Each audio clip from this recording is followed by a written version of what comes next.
What is up, Green Bay Packers fans, and welcome back to another emergency edition of Packer Report TV. I am your host and the publisher of Packer Report, Ross Uglem, and it has happened. The Packers have added a receiver. It is an alpha. It is a one. It is what you've all been waiting for. It is actually kick returner slash slot receiver slash third option, Mecole Hardman. Here to break it all down. But in Goody's defense, or I guess in defense of Mecole Hardman, Super Bowl hero Mecole Hardman, legitimately. And here to break all of that down with us is my good friend Kent Swanson from the Kansas City Sports Network. Kent, how are you, buddy? I am doing tremendous, and it's not because Mecole Hardman's off the roster. That sounds really rude or something like that. But I'm doing great. I'm glad to be talking to you, Ross, and I'm excited for Mecole Hardman to continue his career in Green Bay and get an opportunity out there. So explain kind of where Kansas City is. Actually, you know what? First, explain who you are, because you and I are buddies. We've done the combine together. We've got Jacob Morley in common, all those wonderful things. But our folks might not know 100% like why they should care about your Mecole Hardman opinion. Sure. So I work for KC Sports Network. We've been a company for like the last 4 years. And then before that, I was at Arrowhead Pride, which is KC's their chief SB Nation site. Do a lot of draft coverage. Do a lot of Chiefs coverage throughout the year. Big draft nerd though for sure. And yeah, no, that's kind of what I've been doing, writing and podcasting for the last 7-8 years. I've known you for about 5, I think, and I think you got me into wrestling. So I credit that to you. But big a lot of Chiefs coverage over here in this chair. Okay, let's dive into the Mecole Hardman of it all. Gets traded to the Jets last year. And last year, I mean 2023, not 2024. Ends up back with the Chiefs. Originally a second-round pick, mid-second-round pick, right in that spot where Green Bay is picking in the second round this year and where Green Bay has picked a lot of receivers in general, but pretty productive in his rookie deal. Has 600 yards first 2 years, then an 800-yard season in 2021. Was there an injury, or was there a getting knocked a couple of pegs down the depth chart? What happened from a production standpoint? Why did we see what we saw? Because everyone's like, oh, this is like the Sammy Watkins sign. I'm like, hey, he's 27. What do we mean, Sammy Watkins?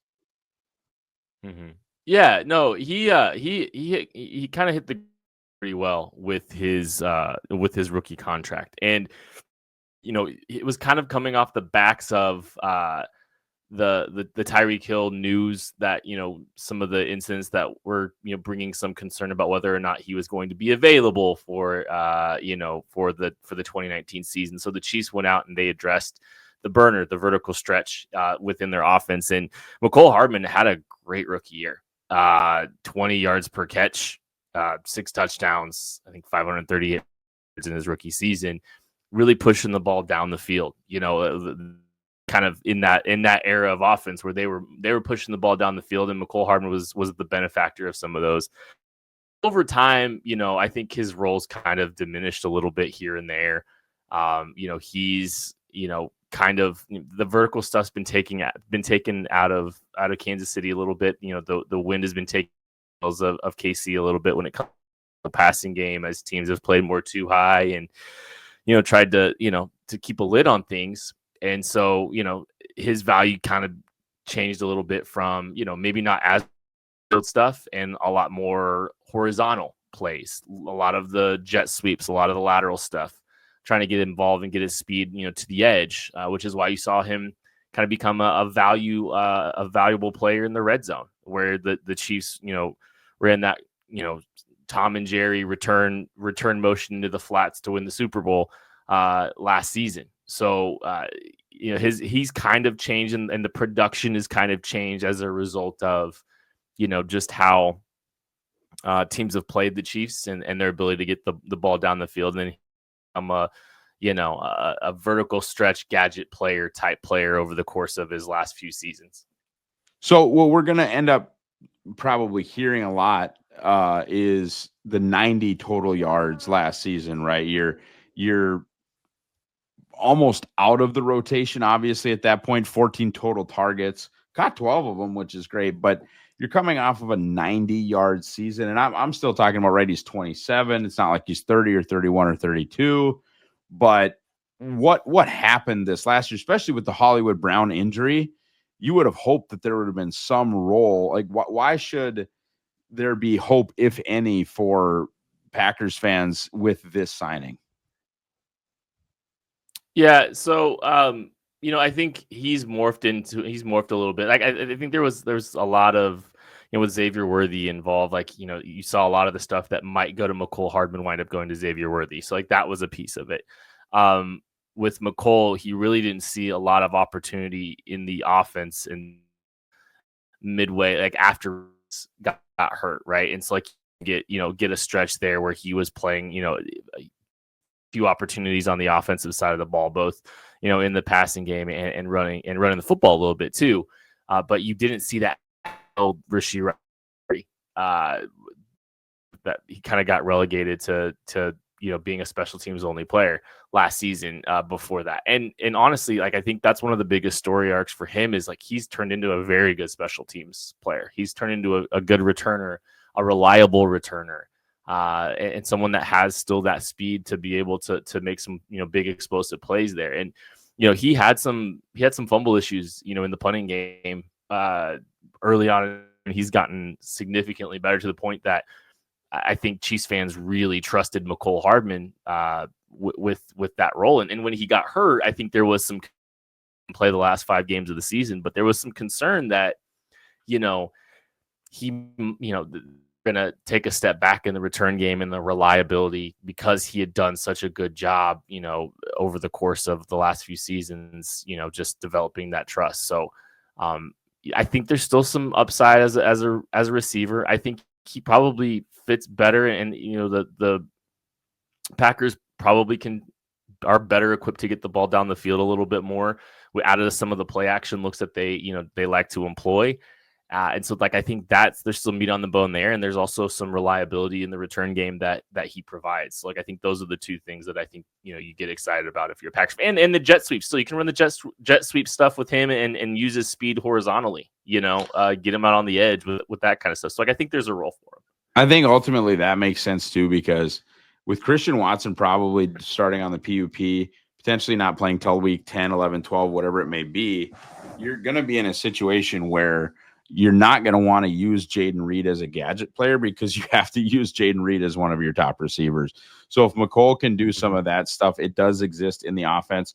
If Keyshawn Nixon, by the way, is going to be one of your top 2 outside cornerbacks, he said, I don't want to return the ball anymore. I'm not, like, if I'm our top corners aren't return men. He's a 2-time All-Pro as a return man, but if he doesn't want to do it, he doesn't want to do it. And like you said, Mecole Hardman, I think, ultimately could help them out there. And I think that's sort of what the signing is. I think people just need to understand that this is a low wattage signing and kind of, I think, just adjust expectations that way. No, I think so. I think you're right. I don't think we have the figures quite yet on what the deal is, but I would anticipate it's nothing too big and too crazy. And like the Chiefs have kind of got him on deals like that or acquired him, via trade a couple years ago. But like he's just kind of been since his rookie deal. He hasn't found a ton of money, and a ton of guaranteed money. I think he was on a league minimum contract last season. So I would anticipate it's something like that. It does.